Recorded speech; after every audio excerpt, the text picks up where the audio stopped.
UDFിന്റെ മലയോര പ്രചാരണ ജാഥയിൽ പി.വി. അൻവർ പങ്കെടുക്കുമെന്ന വാർത്ത. യാത്രയിൽ പങ്കെടുപ്പിക്കണമെന്ന പി.വി. അൻവർ UDF നേതൃത്വത്തെ കണ്ട് ആവശ്യപ്പെട്ടിരുന്നു. വി.ഡി. സതീശനോട് നേരിട്ട് കാര്യം പറഞ്ഞിരുന്നു. അദ്ദേഹം പങ്കെടുത്തുള്ളൂ എന്ന് പെർമിഷൻ നൽകിയതോടെ നിലമ്പൂരിൽ പി.വി. അൻവർ ഈ ജാഥയുടെ ഭാഗമാകും എന്നാണ് നമുക്കറിയാൻ കഴിയുന്നത്. സമീർ ബിൻ കരീം നമുക്കൊപ്പം ചേരുകയാണ്. നിലമ്പൂരിൽ പി.വി. അൻവറിൻ്റെ ഒതായിലെ വീട്ടിലാണ് ഈ സമീർ ബിൻ കരീം ഉള്ളത്. വീട്ടിൽ നിന്ന് ചേരുന്നു സമീർ. Good morning Sameer. പി.വി. അൻവർ ഉള്ളിലുണ്ടോ? വെരി ഗുഡ് മോർണിംഗ് എസ്കെൻ. പി.വി. അൻവർ നിലവിൽ അദ്ദേഹത്തിന്റെ വീട്ടിലുണ്ട്. ഇന്നലെ രാത്രി വൈകി എത്തിയത് മൂലം അദ്ദേഹത്തിന്റെ പ്രതികരണം നമുക്ക് ഇപ്പോൾ ലഭ്യമായിട്ടില്ല. ഏതായാലും അൻവർ ഇവിടെ ഉണ്ട് എന്നുള്ളതാണ്.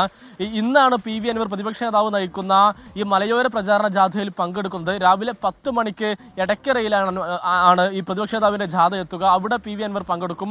അതിനുശേഷം കരുവാരക്കുണ്ടിൽ ഉച്ചയ്ക്ക് 2 മണിക്കും ഈ ജാഥ എത്തുന്നുണ്ട്. ഇവിടെയും പി.വി. അൻവർ പങ്കെടുക്കും എന്നുള്ളതാണ് നിലവിൽ നമുക്ക് ലഭ്യമാകുന്ന വിവരം. പി.വി. അൻവർ തന്നെയാണ് പ്രതിപക്ഷ നേതാവിനെ നേരിട്ട് കണ്ട് കത്ത് നൽകിക്കൊണ്ട് ഈ ജാഥയുമായി കൊണ്ട് സഹകരിപ്പിക്കണം അദ്ദേഹം നേരിട്ട് ആവശ്യപ്പെട്ടത്.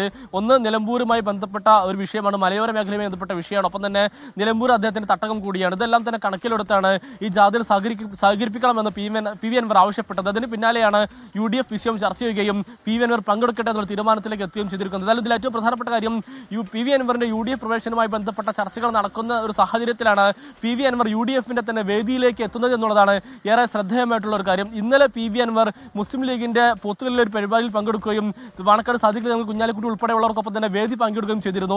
അതിന് പിന്നാലെയാണ് ഇന്ന് UDFന്റെ കൂടി പരിപാടിയിലേക്ക് അല്ലെങ്കിൽ പ്രതിപക്ഷ നേതാവിന്റെ പരിപാടിയിലേക്ക് അൻവർ പങ്കെടുക്കുന്നത്. അതുകൊണ്ട് തന്നെ പി.വി. അൻവറിന്റെ UDF പ്രവേശനം ഇത് കൂടുതൽ എളുപ്പമാക്കാൻ കാരണമാകുമെന്നുള്ളതാണ് പൊതുവെയുള്ളൊരു വിലയിരുത്തൽ എന്നുള്ളതാണ് ഏറെ ശ്രദ്ധേയമായിട്ടുള്ള കാര്യം.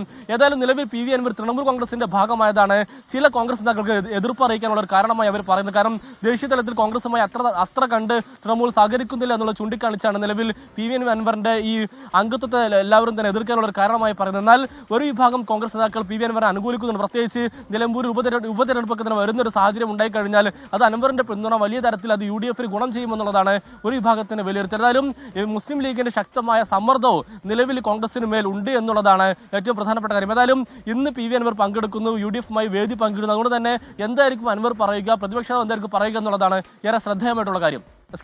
Okay, thank you.